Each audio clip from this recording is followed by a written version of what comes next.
now recognize the Leader of the Opposition and the Shadow Finance Minister, David Burt. You have the floor. Mr. Speaker, last week, the Minister of Finance delivered an election budget. A budget cynically designed to reinvent the One Bermuda Alliance yet again.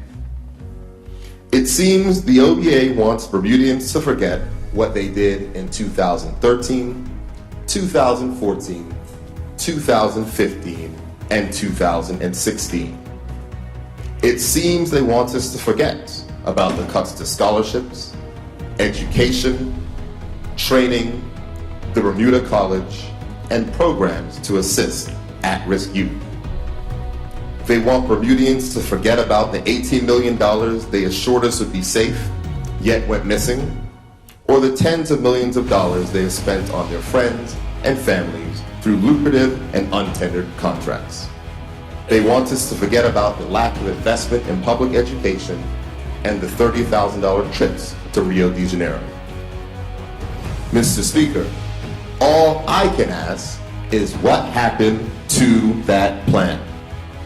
4 years later, there are 2,068 fewer jobs in Bermuda than there were in 2012.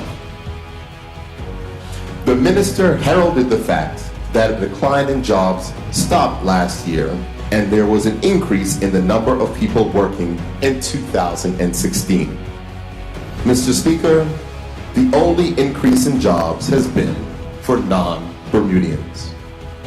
Every year since the One Bermuda Alliance has been in office, the number of Bermudians working has fallen, and there are 1,631 fewer Bermudians working than in 2012.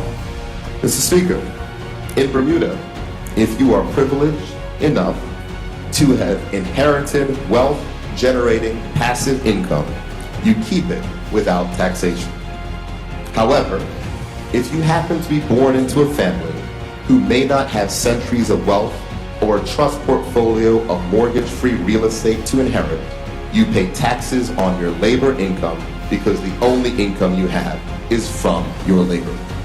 If we are to create long-term economic growth, we need to use every tool at our disposal to invest in and generate economic activity in Bermuda. There is a high level of investment expertise in Bermuda, and the next PLP government will take advantage of this expertise by creating a Bermuda Fund. This fund, which will be seeded with a small portion of the pension funds that are under control of the government, will allow Bermuda to tap into the investment expertise on island while providing an additional outlet for our large pension funds to invest more of their money in Bermuda equity-based investments. Mr. Speaker, the next Progressive Labor Party government will ensure that the education of our future leaders is a priority. Unlike the One Bermuda Alliance government, we will not pay lip service to our students while reducing our investments in public education. Our people's budget will make public education a priority and ensure it is the first choice for Bermudian taxpayers. We will phase out middle schools and implement a curriculum with an increased focus on science, technology, engineering, and maths. In collaboration with educators, the Bermuda Union of Teachers, parents, and community stakeholders, the PLP will reshape our school system with one that is better suited to the needs of our youth and the wider community. A key initiative of the Progressive Labor Party's reforms will be the development of signature schools at the secondary school level, focusing on the learning styles and interests of our children, including academic, technical, arts, business, sports, and special needs education. Mr. Speaker, the Employment Act guaranteed all mothers 8 weeks paid maternity leave. The next PLP government will examine what we did then and look to extend that leave to 13 paid weeks while also making allowances for paternity leave. The One Bermuda Alliance's priorities are not the priorities needed to grow our economy and restore social stability.